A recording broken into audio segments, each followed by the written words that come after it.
جی السلام علیکم جی، میں آپ کا میزبان سمر اقبال. میرے ساتھ ہے اس وقت چودھری اشفاق رسول فرام یو کے. تو یہ آئے ہیں پاکستان میں، تو ان سے میں جاننا چاہتا ہوں کہ یہ ان کے پاس یو کے میں کون سا عہدہ ہے. ان سے چل کے پوچھتے ہیں. جی السلام علیکم سر. جی وعلیکم السلام. جی بھائی جان. جی سب سے پہلے تو مجھے بتائیں کہ آپ کے پاس یو کے میں کون سا عہدہ ہے؟ جی میں بریڈ فوڈ چیپٹر ہے یو کے کا، ایک بڑا امپورٹنٹ چیپٹر ہے جس میں سب سے زیادہ پاکستانیوں کی تعداد ہے. میں اس سٹی کا اور اس چیپٹر کا میں پریزیڈنٹ ہوں، پی ٹی آئی کا. جی جی. تو ریجن ہمارا اس میں کافی بڑا ہے، لیکن سب سے امپورٹنٹ جو ریجن ہے وہ یارکشائر ہمبر سائڈ ہے. اس میں ایک چیپٹر ہے بریڈ فوڈ، جس کا میں صدر ہوں. اچھا، ابھی یو کے میں انٹرا پارٹی الیکشن ہو رہے ہیں، تو سب سے پہلے تو میرے سامعین کو یہ بتائیے گا کہ اس میں آپ کھڑے ہو رہے ہیں، حصہ لے رہے ہیں، پارٹیسپیٹ کر رہے ہیں، اور اس کے بارے میں آپ کیا کہتے ہیں کہ اس کو کس طرح دیکھتے ہیں کہ کارکنان کو موبلائز کرنے میں کیا یہ الیکشن جو ہے یہ کامیاب ہو پائے گا؟ جی بالکل، ہم انٹرا پارٹی الیکشن کا انتظار کر رہے ہیں کہ جیسے ہمارے سیکرٹری جنرل جو ہیں عمر ایوب صاحب، وہ ہمیں ڈائریکٹر دیں گے تو الیکشن کی تاریخ اناؤنس کریں گے تو الیکشن ہو جائیں گے. موسٹ پروبیبلی امید ہے کہ اگلے دو مہینوں میں انشاءاللہ یہ الیکشن ہوں گے، جس میں ہم بھرپور پارٹیسپیٹ کریں گے. ہماری پوری ٹیم تیار ہے، جس کے لیے ہم نے اپنا ہوم ورک مکمل کر لیا ہے. اور انشاءاللہ ہم نے جس طرح یو کے میں لوگوں کو موٹیویٹ کیا ہے، لوگوں کو کے اندر ایک روح پھونکی ہے ہم نے پی ٹی آئی کی، اور ہر بندہ پی ٹی آئی اور عمران خان سے پیار کرتا ہے، محبت کرتا ہے. تو ہم ان سب کو ساتھ لے کے چل رہے ہیں. پہلے جو تعداد تھی ہمارے پاس، اب اس سے کہیں زیادہ تعداد ہمارے پاس پی ٹی آئی میں لوگوں کی ہے. اچھا، اس بات میں تو کوئی شک نہیں، ہم لوگ یہاں سے بھی دیکھ رہے ہیں، وزٹ کر رہے ہیں کہ جتنا درد اوورسیز پاکستانیوں کے اندر ہے، دلوں میں ہے، اور جتنا وہ پی ٹی آئی کے لیے کر سکتے ہیں، میرے خیال میں یہ کہنا غلط نہیں ہوگا کہ وہ اس سے بھی زیادہ کر رہے ہیں. مجھے یہاں آپ سے سب سے پہلا یہ میرا جو سوال ہے وہ یہاں یہ اٹھتا ہے، کیا وہ ہماری کارکردگی جو کہ گراؤنڈ پہ کارکنان ہے یا لیڈرشپ ہے پاکستان میں، ان سے مطمئن ہے؟ جی ہم کافی حد تک مطمئن ہیں اس لحاظ سے کہ جو حالات ہیں پی ٹی آئی کے ساتھ، جو بربریت ہو رہی ہے، جو ایک پاکستان کی سب سے جو بڑی پولیٹیکل جماعت ہے، جس نے 80% جس نے 8 فروری کو جس نے الیکشن میں کامیابی لی ہے، تو اس کے ساتھ جو ظلم اور زیادتیاں ہو رہی ہیں، یقین کریں ہم اوورسیز خون کے آنسو ہوتے ہیں اور ہمیں بڑی تشویش کی لہر ہے. لیکن اس کا یہ مطلب نہیں ہے کہ ہم پاکستان میں جو لوگ مارے کھا رہے ہیں، جو لوگ ہماری جو بیٹیاں بہنیں جو جیل کے اندر ہیں، ہم ان کو بھول جائیں. ہم ان کے ساتھ ہیں، ان کے ساتھ ہمیشہ رہیں گے انشاءاللہ، اور خان صاحب کا بھرپور ساتھ دیں گے. اور ہم بینگ اوورسیز پاکستانی، پاکستان میں رہنے والے ہمارے پی ٹی آئی کے جو لوگ ہیں جو جیلوں میں ہیں، ہم ان سب کی بھرپور مدد انشاءاللہ کریں گے اور کر رہے ہیں. اچھا، ایک سوال ہے کہ یہ اپنا صاحبزادہ جہانگیر ہیں، ان کا وہاں پر کیا رول ہے اوورسیز میں؟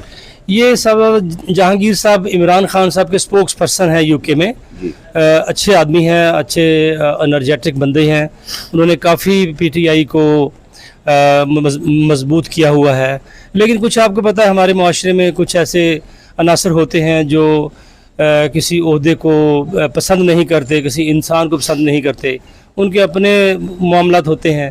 تو اس کے مطابق اگر دیکھا جائے تو ان کے ساتھ بھی کچھ ایسے معاملات ہیں کہ لوگ ان کو ناپسندیدگی کی نظر سے دیکھتے ہیں. اس کی یہ وجہ نہیں کہ ان کا کوئی کردار ایسا ہے خدا نخواستہ یا وہ کام نہیں کر رہے پی ٹی آئی کے لیے. وہ بندہ 24 گھنٹے پی ٹی آئی کے لیے ہی سوچتا ہے، اور انہوں نے ہی ہمیں انرجیٹک کیا ہے کہ پی ٹی آئی کو ہم نے کس طرح لے کے چلنا ہے.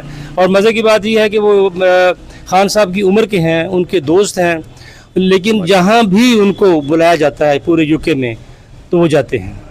اچھا، اس سے جو اوورسیز جو ہے فنڈنگ کرتے ہیں پی ٹی آئی کو، پارٹی کو، کیا آپ سمجھتے ہیں کہ وہ صحیح ڈائریکشن میں، صحیح جگہ پر اور اس کا صحیح استعمال ہوتا ہے؟ کیا مراد آپ کی کہ جو فنڈنگ ہم پاکستان میں کر رہے ہیں یا کہاں پہ؟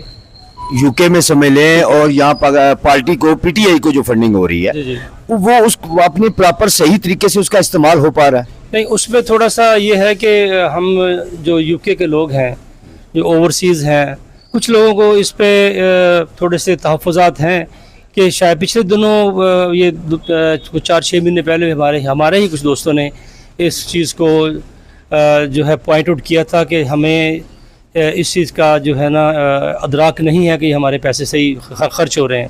لیکن ہمارا جو پی ٹی آئی یو کے کا ہے وہ عمران خلیل صاحب ہمارے صدر ہیں, اور ہمارے جو یارکشائر ہمبر ریجن کے جو صدر ہیں وہ جاوید جیدی صاحب ہیں.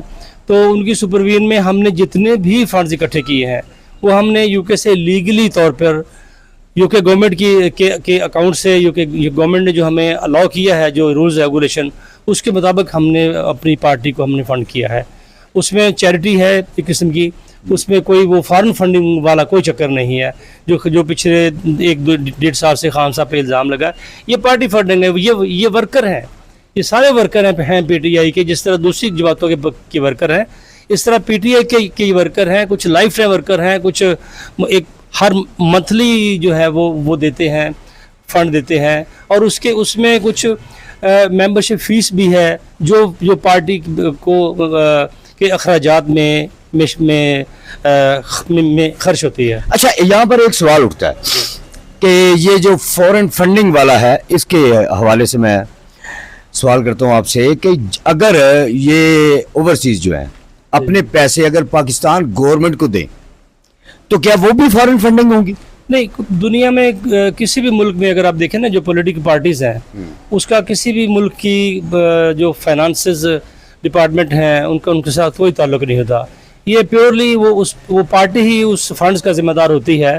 ہاں, اس میں اکاؤنٹس کا ایسا ہے کہ اس میں ایسا کوئی ہیر پھیر نہ ہو یا کسی کی شکایت اگر ہو تو اس کو سارٹ آؤٹ کیا جائے. لیکن ہمارے ہاں ایسا نہیں ہے کیونکہ ہمارا جو قانون جو یو کے گورنمنٹ کا قانون اس معاملے میں بڑا سخت ہے.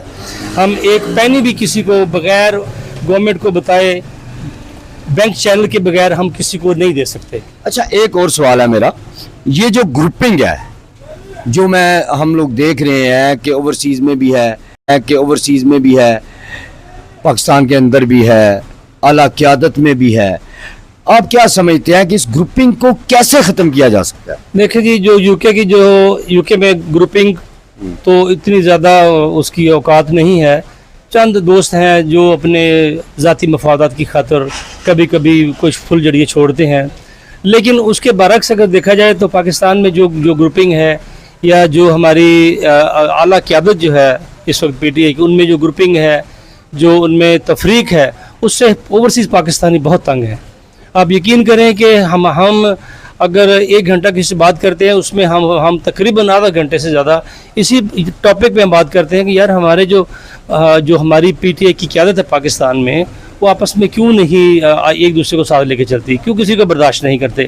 لیکن میرا خیال ہے کچھ لوگ نکل گئے ہیں اور کچھ نکل جائیں گے, جو اپنے ذاتی مفاد کے لیے آئے ہیں وہ نکل جائیں گے انشاءاللہ. اور پی ٹی آئی جو ہے وہ صاف شفاف ہو کر انشاءاللہ اگلے الیکشن میں 2/3 میجورٹی سے بھی آگے جائے گی. اچھا, یہاں پر ایک اور سوال میرا یہ پیدا ہوتا ہے کہ میں یہ دیکھتا ہوں کہ جب ماں مر جاتی ہے نا تب وہ بہت یاد آتی ہے, جب باپ کا سایہ نہیں رہتا تب وہ بہت یاد آتا ہے. میں خود بھی اوورسیز رہا ہوں, میں دیکھتا ہوں کہ جب بندہ پاکستان سے باہر جاتا ہے تو اس کی مٹی, اس کے لوگ, اس کی گلیاں, اس کے پھول, اس کے کھیت, اس کے کھلیان وہ دل میں گھر کر جاتے ہیں. اور جب کبھی اپنے وطن سے گرم ہوا آتی ہے تو کلیجہ پھٹ جاتا ہے, اور جب کبھی ٹھنڈی ہوا آتی ہے تو انسان اگر تکلیف میں بھی ہو تو اسے وہ پرسکون محسوس کرتا ہے. جو پاکستان کی اس وقت بگڑتی ہوئی صورتحال ہے, کیا اوورسیز جو ہیں وہ اس پر پریشان ہے, اور اگر ہے تو کیوں ہے؟ کیوں کہ ان کے پاس تو وہاں کی یورپ کی نیشنلٹیاں ہیں, وہ تو وہاں کے رہائشی ہیں, وہ پاکستان میں نہ بھی آئے تو انہیں کوئی پریشانی والی ان کے لیے کوئی مسئلہ نہیں ہے. جی, اس میں یہ ہے کہ دیکھیں انسان کا جہاں پہ بچپن گزرا ہے, جہاں وہ پیدا ہوا ہے, قدرتی طور پر اس کو وہ مٹی اچھی لگتی ہے, اس کی خوشبو اس کو جو ہے وہ بہت پیاری لگتی ہے. ہمارا بھی حال یہی ہے, ہم مجبوری میں گئے ہیں باہر, ہمیں کوئی شوق نہیں ہے. اگر ہمارے جو لیڈران رہے ہیں انہوں نے اگر کوئی قدم اچھا اٹھایا ہوتا اس قوم کے لیے بجائے اپنی لوٹ مار کے, تو ہم کیوں باہر جاتے؟ آج اگر پاکستان کے حالات ٹھیک ہوتے ہیں, ہمیں یہاں پہ پاکستانی جو بھی باہر ہے وہ پاکستان میں ان کو پیار ہے تو وہ یہاں پہ انویسٹ کرنا چاہتا ہے. ہر بندہ وہاں پہ بیٹھا ہوا ہے اس سوچ میں کہ کب پاکستان کے حالات ٹھیک ہوں گے تو ہم انویسٹ کریں. تو پاکستان کی مٹی سے پیار تو جس طرح ماں کو پیار ہوتا ہے یا ماں کو بچوں سے یا بچوں کو ماں سے پیار ہوتا ہے, ایک چولی دامن کا ساتھ ہے, وہ ہمارا بھی ہے.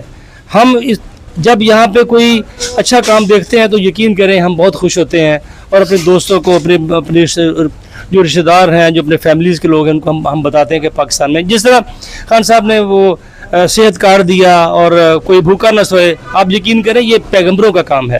بے شک یہ اللہ کی ذات نے پیغمبروں کے ذمے ایسے کام لگائے ہیں اور خان صاحب اس میں کوئی شک نہیں ہے, وہ اللہ کا ولی ہے. وہ بیٹھا ہے اس ذات کے سہارے جس نے اس کو پیدا کیا ہے. وہ اس قوم کے لیے بیٹھا ہے, وہ اپنے لیے نہیں بیٹھا. میں یو کے سے ہوں, مجھے پتہ ہے خان صاحب کی کیا عزت ہے, کیا کریڈیبلٹی ہے اس آدمی کی. میری اور میرے دوستوں کی اکثر جو وہاں کے جو گورے ہیں ان سے یہ گفتگو ہوتی ہے, وہ خان صاحب سے اتنا لو کرتے ہیں یقین کریں. وہ کہتے ہیں یہ خان صاحب کا وہ ملک نہیں ہے, خان صاحب یہاں ہے, ہمارا وہ آ کے پرائم منسٹر بنے, ہمیں چاہیے ایسا بندہ. تو خان صاحب کا تو کیا کہتے ہیں کہ ان کا اپنا حساب کتاب ہی اور ہے. اس قوم کو بھی ہم کہتے ہیں کہ خدا را وہ آپ کے بچوں کے لیے جیل میں بیٹھا ہوا ہے, 1 سال ہو گیا. آپ باہر نکلیں, احتجاج کریں, پرامن کریں, کیونکہ ہم بد امنی کے متحمل نہیں ہو سکتے. ہم اپنے جو ارباب اختیار ہیں جن کو اختیار ہے, میں ان کو بھی یہ پیغام دینا چاہتا ہوں کہ خدا را اللہ سے ڈریں. کئی فرعون آئے, کئی شداد آئے اور چلے گئے. ہمارے ساتھ رہنے والے ہمارے ملک میں کافی ایسے ہیں جنہوں نے حکومتیں کی ہیں, لوگوں میں انتشار بانٹا ہے اور اپنا لوگوں کا پیسہ, اس غریب عوام کا پیسہ جو آج بے روزگاری اور بھوک اور یہ بجلی کے جو جال انہوں نے لگائے ہیں, جو پروجیکٹ IPPs, ان کی وجہ سے وہ بیچارے بھوکے مر رہے ہیں. خدا را رحم کریں, خدا را رحم کریں. اللہ نے فرمایا کہ آپ لوگوں پر میری رعا پر رحم کریں, میں آپ پر رحم کروں گا. بے شک. اچھا آخری سوال میں آپ سے کرتا ہوں اور پھر اجازت چاہتا ہوں. یہ جو آج دھرنا چل رہا ہے جماعت اسلامی کی طرف سے, بہت سے لوگوں نے یہ سوال اٹھایا کہ جتنے لوگ اس دھرنے میں ہیں, پاکستان PTI اگر عمران خان صاحب جیل میں نہ ہوتے, باہر ہوتے, اتنے لوگ تو اسلام آباد اور راول پنڈی سے ہی عمران خان صاحب جمع کر سکتے. تو آخر کیا وجہ ہے کہ یہ جو باقی قائدین ہیں, اگر ایک شخص ایک شہر سے 2 جڑواں شہروں سے اتنے لوگ اکٹھے کر سکتا ہے, تو ان میں آخر کہاں پر کام کرنے کی ان کو ضرورت ہے کہ یہ لوگوں کو اکٹھا کیوں نہیں کر پاتے؟ یہ عہدوں کے بھوکے ہیں, میں کروں گا سیدھی بات. یہ ان میں اتنا دمخم نہیں ہے, یہ سوائے میڈیا پہ آپ آ کے نعرے مار سکتے ہیں, بڑی بڑی تقریریں کر سکتے ہیں. ان کو چاہیے نکلے. یہ دوسری تیسری دفعہ انہوں نے اپنا یہ جو احتجاج ہے پوسٹ پون کیا ہے, تو یہ PTI کے لیے کوئی اچھا نہیں ہے. انشاءاللہ آپ خاطر جمع رکھیں, وقت بہت قریب ہے, اور جو کل تھا وہ آج نہیں ہے, وقت جو آج ہے وہ کل نہیں ہے. یہی عوام نکلے گی, یہی قوم نکلے گی اور اپنے ملک کو سنوارے گی. یہ ہمارا ایمان ہے انشاءاللہ, اور ہم ان کے ساتھ ہیں. اچھا آخر میں آپ کوئی میسج پوری قوم کے نام اور عمران خان صاحب کے نام اور اپنی قیادت کے نام اگر کرنا چاہیں تو آپ کر سکتے ہیں. دیکھیں جی, خان صاحب کو ہم کیا میسج دیں؟ ہم تو ان کے میسج کا انتظار کرتے ہیں کہ وہ ہمیں کب کہیں باہر نکلنے کا, پرامن احتجاج کرنے کا. ہم نکلنے کے لیے تیار ہیں. ہم نے ابھی 1-1.5 مہینہ پہلے تقریباً 1000 لوگوں کی ٹیم تیار کی ہے اوورسیز میں, صرف UK سے, جو لوگ کسی وقت بھی خان صاحب کی آواز پر وہ یہاں آ جائیں گے احتجاج کے لیے اور خان صاحب کا ساتھ دینے کے لیے. میری اس پوری قوم سے, پاکستانی قوم سے یہ درد مندانہ درخواست ہے کہ کب نکلیں گے, جب لٹیاب نکلیں گے, جب کٹیا لٹ جائے گی پھر نکلیں گے. اب پیچھے کیا رہ گیا ہے؟ آپ پرامن نکلیں, خدا را سڑکوں پہ آئیں. وہ بندہ آپ کے لیے بیٹھا ہے, اس کے بچے وہاں UK میں بیٹھے ہوئے ہیں, وہ اپنے بچوں کو 4 سال سے ملے نہیں گیا, تو وہ کیوں بیٹھا ہوا ہے؟ وہ آج ان سے معمولی سی بات کرے, کوئی عہدہ لے لے, کوئی پرائم منسٹرشپ لے لے, تو وہ آرام سے اپنی زندگی گزار سکتا ہے. لیکن میں آپ کو بتا دوں پاکستانی قوم کو کہ وہ اللہ کا ولی ہے,